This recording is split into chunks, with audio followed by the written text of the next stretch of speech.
Hey, Joe Shane, if you're listening or watching, I have a multi-step plan to get the New York Giants back on track. I'll roll that out coming up next on the Locked On Giants podcast. You are Locked On Giants, your daily New York Giants podcast. Part of the Locked On Podcast Network, your team every day.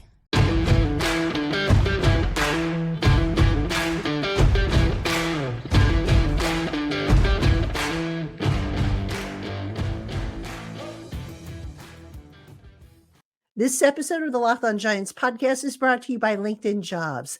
LinkedIn Jobs helps you find qualified candidates you want to talk to faster. Post your job for free at linkedin.com/lockedonnfl. That's linkedin.com/lockedonnfl to post your job for free. Terms and conditions apply.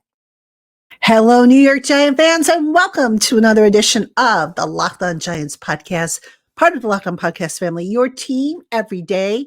My name is Patricia Traina, credentialed member of the New York Giants media, covering them for over 30 seasons, currently with Locked On, of course, and also with Giants Country, part of the Fan Nation Network over on SI.com. And welcome on in to all my everydayers, my newcomers, my Blue Crew community members, and everybody in between. You are all loved and appreciated by yours truly. Really do appreciate the support.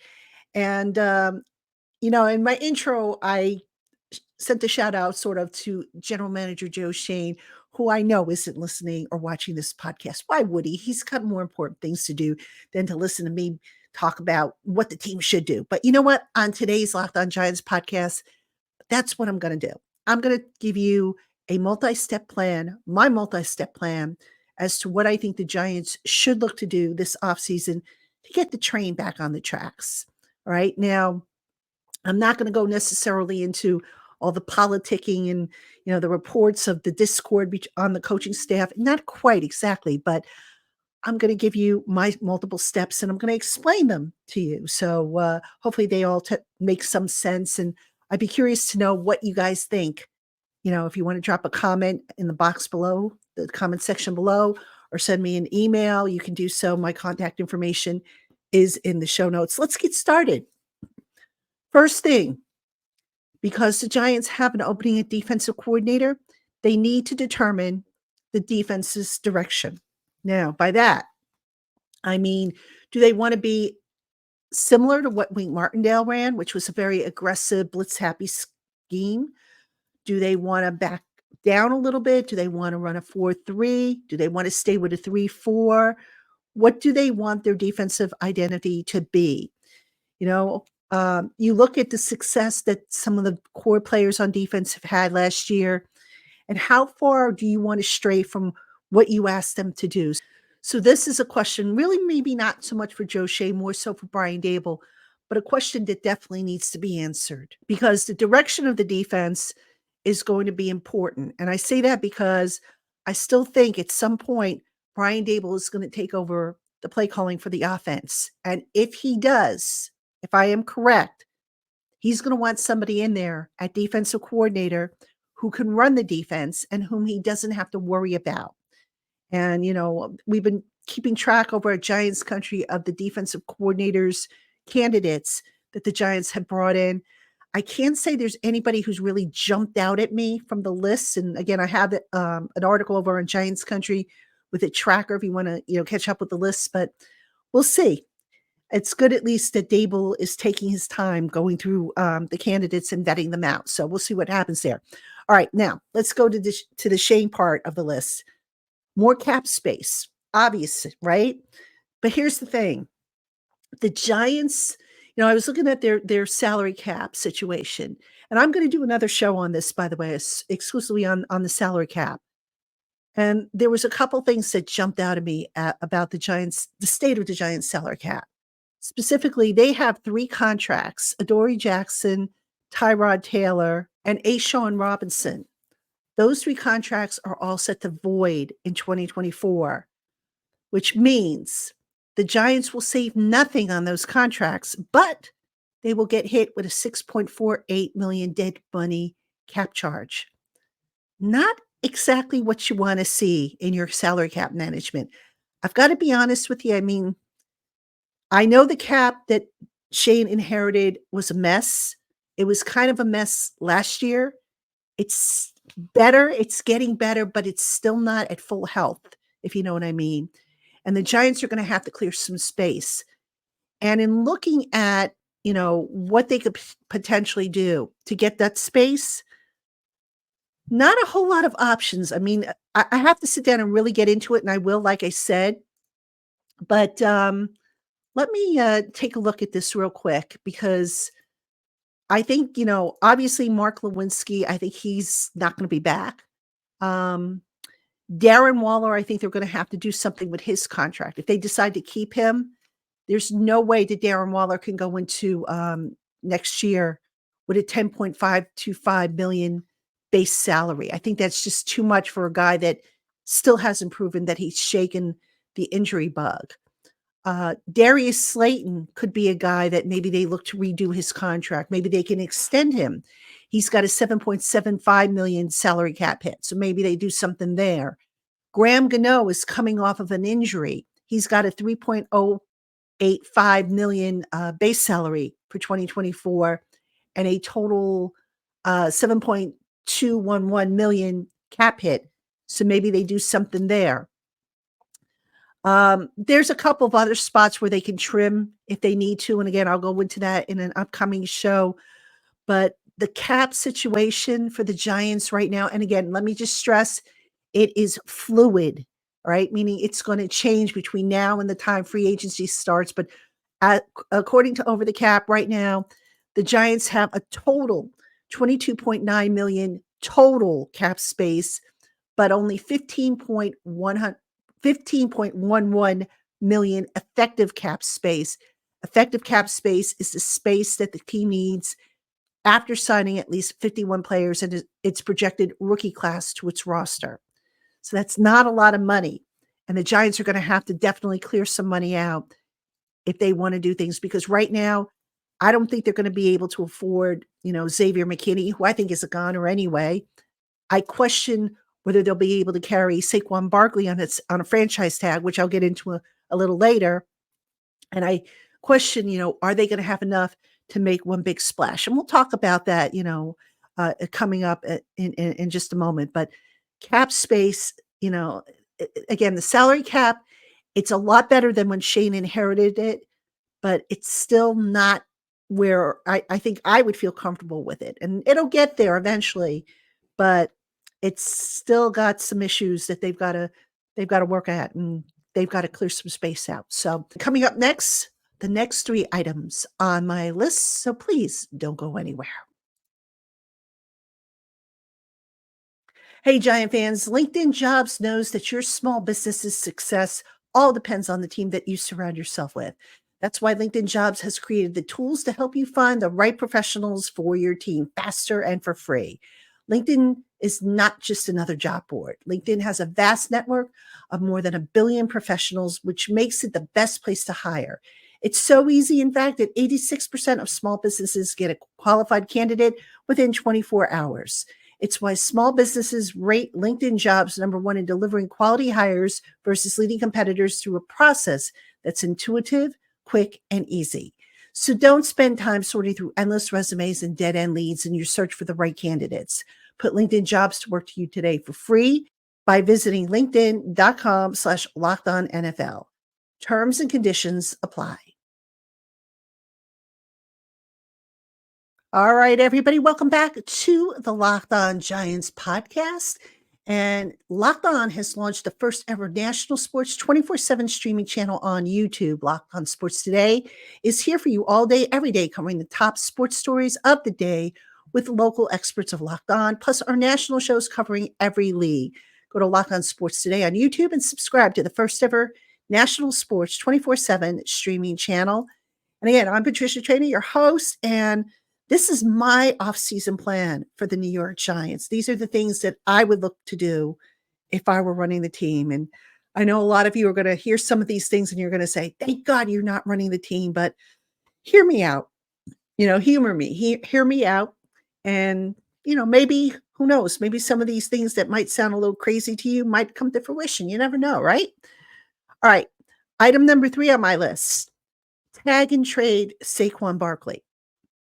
All right, you're probably thinking, all right, come on, Pat. Trade Saquon Barkley, really? Hear me out on this one. Last year, as we know, Saquon Barkley got the franchise tag. And the Giants, after they reached, they hit a stalemate with him, they basically told Saquon, we're fine having you play on the franchise tag. You don't want to, negotiate and in good faith, we're fine carrying you on the franchise tag. So that's what they ended up doing. They had the space to do it. This year, given the needs that they have, given the position they have, and the ripple effect, which I'm going to get to in a moment, they don't have that flexibility, in my opinion. And here's why. All right. Here's what I think is going to happen. Saquon has already said that he would not welcome a second tag. Saquon has also, if you listen to him, he has sounded like he's resigned to the fact that he might not be a Giant for the future. Now, to be clear, he still wants to be a Giant for life. I think the Giants would still like to re-sign him, but they're not going to spend an arm and a leg to keep him. So if Saquon views himself worth X number of dollars and the Giants view him as worth Y number of dollars, guess what? We're going to have a stalemate.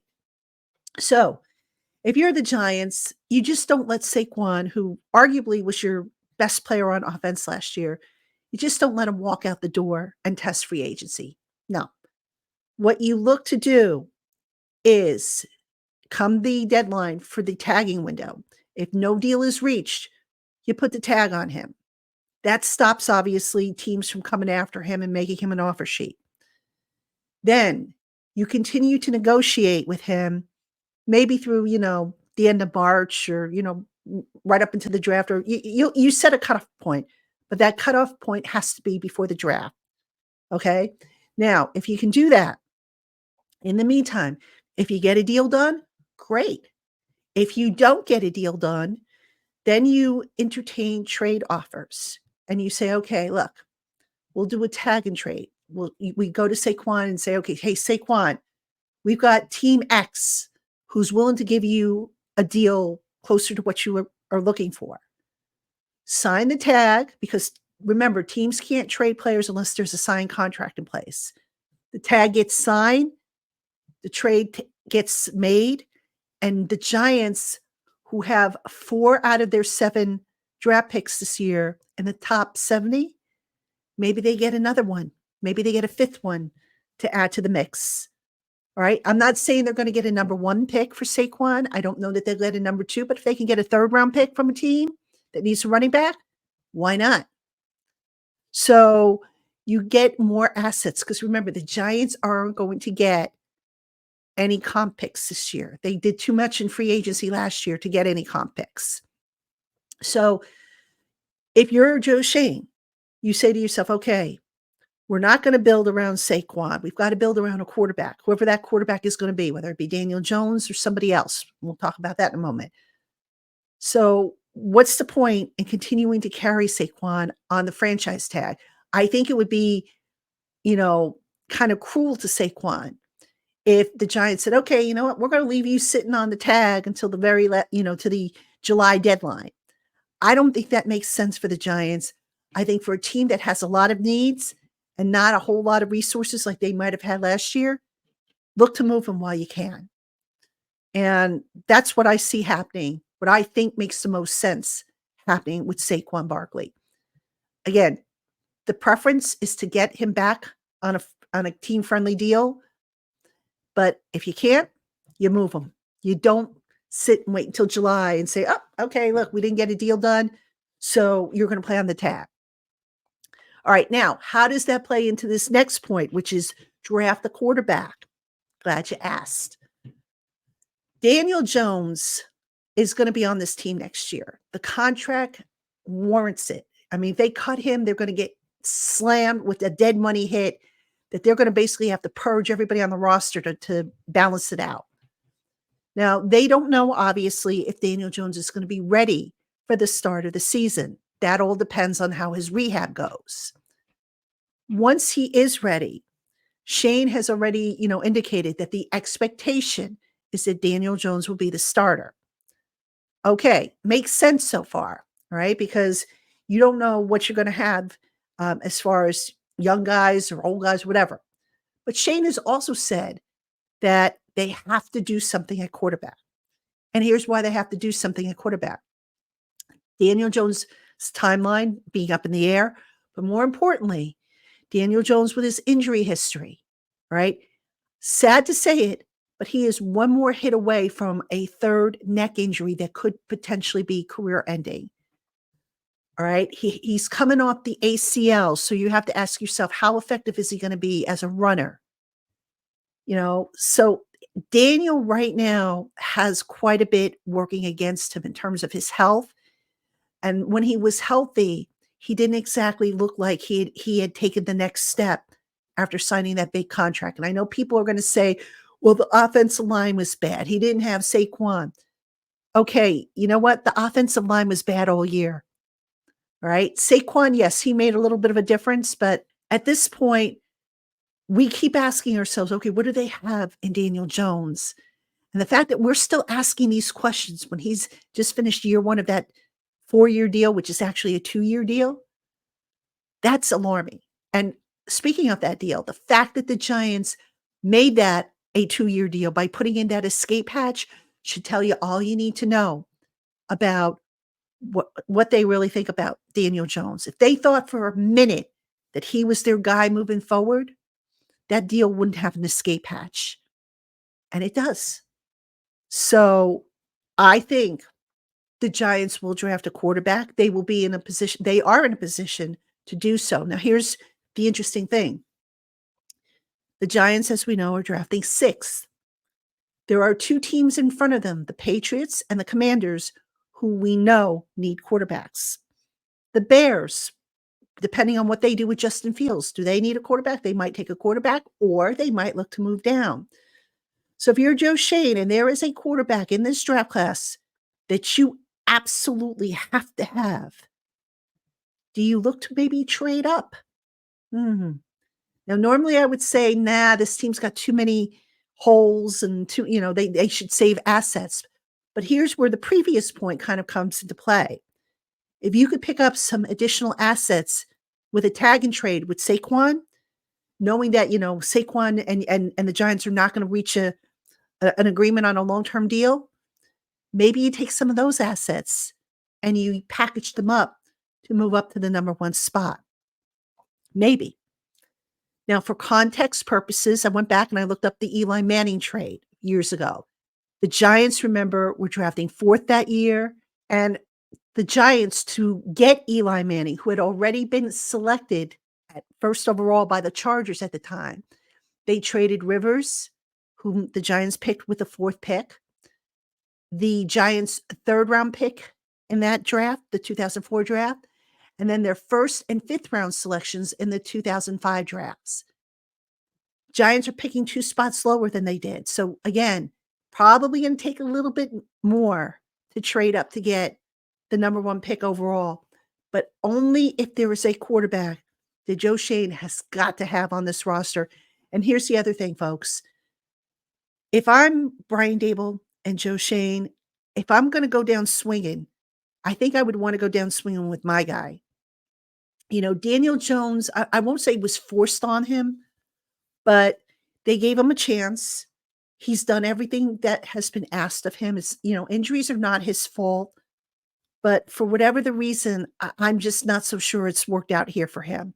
And I think a clean break, a fresh start might behoove both parties, but only if the Giants could obviously get themselves their next quarterback, which they are in a position to do so. Whether they do it, via a trade up, whether they feel that, the guy that they want is going to fall to them at 6, which, is a risk because who's to say that teams behind them that need quarterbacks won't trade ahead of them. So a lot of, things that need to be settled. But, in thinking about it, a trade up to the number 1 spot overall, probably not as crazy as I thought it might be initially. So that's got to be addressed. All right. The next thing on the list, acquire a number 1 receiver. can we stop playing games here? I think back to a couple years ago that after the 2022 season was over, how Joe Shane sat there and he said, well, there are a lot of teams whose number one receivers are sitting at home right now. Yeah, I get that. But you know what? How much easier would it be for any quarterback, whether it be Jones or a rookie, to have a legitimate number one receiver, a guy that's going to consistently draw a double team coverage? Because look, last year the Giants were kind of looking at Darren Waller, the tight end, to be that pseudo number one receiver. And, if Waller is healthy, no reason why he couldn't have been. But the health issue was a question mark, and it came back to bite the Giants.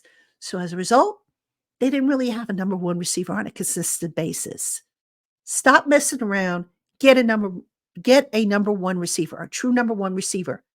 Do you look in free agency? There's some promising guys out there in free agency. I think T. Higgins is available, Michael Thomas, Mike Evans. There are a bunch of guys that the Giants can maybe look at to get to be their number one receiver. Whereas last year, there weren't that many. The receiver class was kind of dry. This year, I think the Giants have to do it. They have to make that commitment. If they want to fix their offense, if they want to be a downfield, vertical passing offense, get a number one receiver to go with whoever your quarterback is going to be. That's a must. Okay, I've got 2 more points on my list that I want to make. Don't go anywhere, and I'll tell you what they are right after this. Hey, Giant fans, the NFL playoffs are underway, and there's still time to get in on the action with FanDuel, America's number one sportsbook. Right now, new customers get $150 in bonus bets with any winning $5 moneyline bet. That's $150 if your team wins.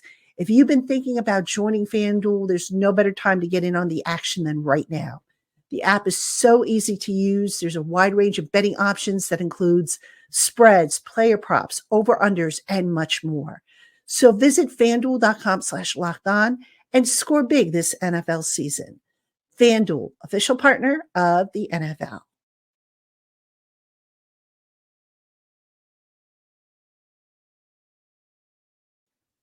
Hey, Giant fans, if you're concerned about some of the supply chain shortages affecting certain life-saving medications, then you need to know about Jase Medical's Jase Case. The Jase Case is a pack of 5 different and common antibiotics that can put your mind at ease during these uncertain supply chain times. There's nothing worse than getting caught unprepared and having you or a loved one get sick and not being able to get the medication that you need. Well, now you don't have to worry about that when you qualify for a Jase Case. To get your case, simply visit jasemedical.com to complete your physician encounter. It will be reviewed by a board-certified physician, and if approved, your Jase Case medications will be dispensed by a licensed pharmacy at a fraction of the regular costs. Go to jasemedical.com and use the offer code LOCKEDON to get $20 off your order. That's Jase Medical, spelled Jase medical.com. And again, that promo code for $20 off is Locked On. All right, everybody, welcome back to the Locked On Giants podcast. I'm Patricia Traina, and I'm giving you my multi-step plan. I have 7 points on this plan, how to fix the Giants this offseason. Now, I haven't talked about Xavier McKinney. I know a lot of you are going to say, well, you didn't mention Xavier McKinney.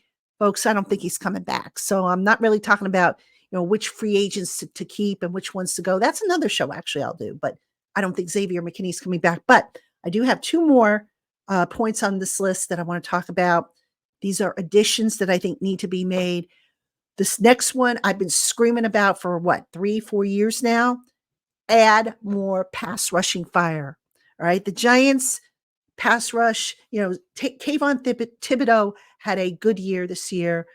He finished with a pass rush win rate, 6.4%, which doesn't sound great, but he was the team leader in sacks, 11.5 sacks.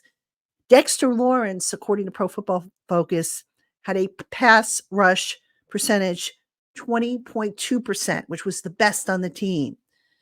The rest of the Giants pass rushers, Ojulari, Jihad Ward, the defensive lineman Ashawn Robinson and Nacho Raheem Nunez-Roches, they combined for 3.5 sacks. Okay, come on, man. Just as, if you have a number one receiver that can draw double teams, imagine if you had a legitimate number two pass rusher who was healthy and on the field to team up with Thibodeau. You create a pick your own poison scenario to where now the opponent's got to figure out, okay, do we double up Thibodeau? Do we double up Dexter Lawrence? Do we double up player X, whoever the second pass rusher is? Giants didn't have that. And opponents were able to work around that. And I've been screaming about this. And I get it last year that, okay, they traded up to get Jalen Hyatt. So, maybe they would have used that pick on an edge rusher.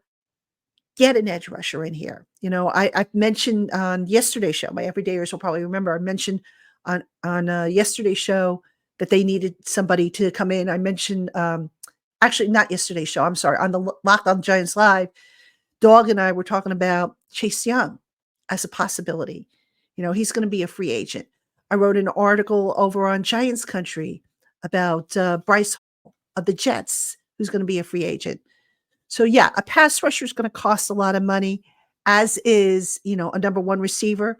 But if you look at what Joe Schoen has done thus far in free agency, he doesn't make multiple splashes. It's like usually just one big ticket signing and then the rest are little signings. So he did that in his first year. Mark Lewinsky was the big ticket signing. Last year it was Bobby Okereke. And then you get a bunch of, guys to fill in around it. Again, the cap situation, it's going to change. It's fluid. But right now it's probably needs to be a little bit better because obviously a pass rusher in free agency and a number one receiver is going to cost you.